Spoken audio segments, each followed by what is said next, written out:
Trump deu praticamente um ultimato. Ou a polícia local consegue conter as manifestações em favor do George Floyd, né, por tudo o que aconteceu, racismo estrutural, ou ele vai utilizar o exército para acabar com essas manifestações. Mas será que é legítimo? Será que pode um presidente usar de uma força de Estado para reprimir manifestações em prol de uma coisa tão bonita como o combate ao racismo? Se você quer entender isso e muito mais sobre geografia, geopolítica, atualidades, notícias, enfim, tudo para se manter sempre bem atualizado, já se inscreve no canal, deixa seu like e compartilha esse vídeo, que eu, Ricardo, conto muito com a ajuda de vocês. Belezinha? Então tá. Antes da gente responder isso, eu queria mostrar para vocês que os Estados Unidos é um país, em sua nascença, racista. Os Estados Unidos conseguiu sua independência frente à Inglaterra em 1776, mas nós tínhamos ali, nas antigas 13 colônias, o norte completamente industrial, tendendo a mão de obra livre e tal, enquanto o sul, muito mais agricultura de plantation, algodão, mão de obra escrava e tal. Quando o norte ele ganha essa guerra de secessão e as ideias liberais começam a ganhar mais força nos Estados Unidos, os escravos conseguem a sua independência, principalmente os escravos do sul. Ou seja, o racismo estrutural é muito mais forte no sul do país do que em outros locais. Claro que também existe, né, na região nordeste, na costa noroeste, enfim e tal. Também existe essa questão do racismo.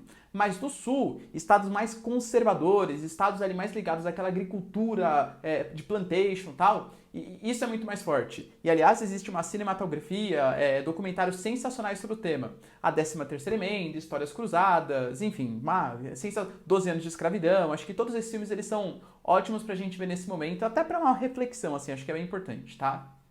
Mas fato é, quando os escravos tiveram a sua independência, ficaram livres, né, da escravidão, arranjou-se um jeito daquela elite branca agrária, principalmente, conseguir marginalizar os negros, fazendo com que os Estados Unidos tivesse ali momentos extremamente segregacionistas, em que os negros não poderiam frequentar os mesmos lugares que os brancos, escolas para negros, escolas para brancos. E aí, no século XX, principalmente, primeira metade do século XX, surgiram várias pessoas, vários grupos que lutaram contra esse racismo. A gente pode falar dos Panteras Negras, do Malcolm X, por exemplo, Martin Luther King, a Rosa Parks, que se negou a sentar no lugar que era dela para pessoas negras e ceder lugar para um branco, percebe? Enfim. E aí os Estados Unidos, pelo menos assim, do ponto de vista legal, ele passou a combater essa questão do racismo. Mas ela ainda é muito forte nos Estados Unidos. Isso faz com que a gente tenha esse tipo de manifestação, esse tipo de segregação muito mais explícita. Aqui no Brasil nós somos racistas, com toda certeza, mas de verdade é um racismo um pouco mais velado. Nos Estados Unidos é muito mais escancarado o que acontece. Os dois são problemáticos, tá? Aqui no Brasil é muito mais hipócrita, é um racismo mais hipócrita, digamos. Nos Estados Unidos ele é muito mais escancarado, tá?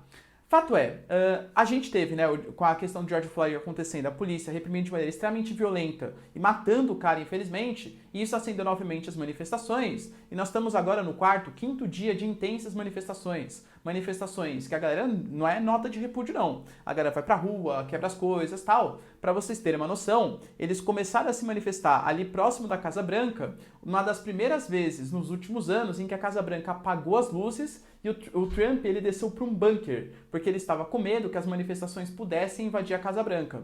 Por todo o histórico que o Trump tem. Aliás, o Partido Republicano, não todos, claro, mas grande parte do Partido Republicano é conhecido por ser um pouco negligente com questões raciais, com desigualdade racial, com desigualdade social, com a questão das mulheres e tal. E o Trump, talvez, por todas as declarações que ele deu em relação a hispânicos, em relação a negros, em relação a imigrantes de maneira geral, aqueles que não são WASP, White Anglo-Saxon Protestant, ou seja, o típico cidadão branco americano, ele sofre todas essas sanções. Esse ano, se eu dissesse para vocês assim, olha, o Trump vai perder as eleições. Ano passado, vocês iam rir da minha cara. Estados Unidos com queda de desemprego, Estados Unidos aumentando o seu poderio geopolítico, intervindo na Coreia, interferindo no Irã, voltando a papel de grande destaque que tinha perdido um pouco na era Obama. Então os norte-americanos adoravam o cara. Esse ano tudo aconteceu de errado para o Trump. Teve a questão, por exemplo, da pandemia, o aumento do desemprego significativo. Os Estados Unidos é o epicentro hoje da pandemia que acontece no mundo. Enfim, a popularidade dele vem caindo bastante, porque ele se mostrou, pelo menos para grande parte da população, um mau gestor nesses quesitos.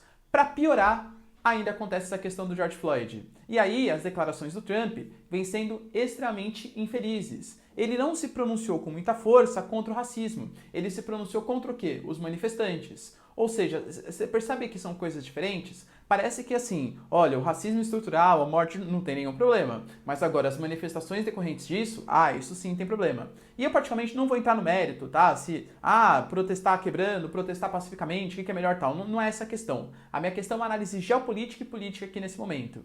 O Trump está perdendo muita popularidade. A população não está apoiando as medidas dele. E é justamente por isso a preocupação tão grande. O Joe Biden, o candidato democrata que vai ter eleição esse ano nos Estados Unidos, vem crescendo cada vez sua popularidade.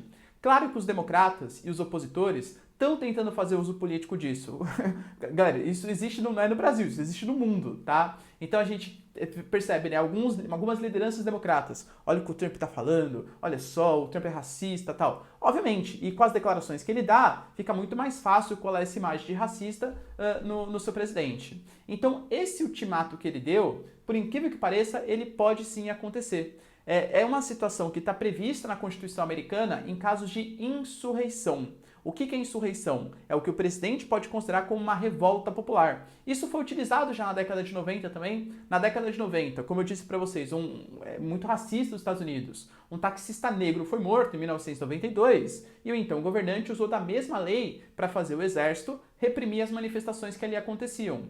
A única coisa que tem que ser feita é um ultimato. Então ele vai fazer, olha, se não parar as manifestações, eu vou colocar o exército. O Trump talvez tenha feito isso, segundo as suas palavras, talvez não tenha sido tão oficial assim. Mas a partir do momento que ele der um ultimato e não acabar as manifestações, o exército pode sim agir. A grande questão é, você acha que ele vai fazer bem fazer isso, professor? De verdade, acho que não. Grande parte da população, pelo menos pelos que as pesquisas mostram, não está com o Trump nessa. Ou seja, o Trump deu um baita azar. A sua reeleição era praticamente certa. Pandemia, crise econômica e agora essa crise racial vem acabar e dar muita popularidade pro Joe Biden. Beleza, galera? Deu pra entender?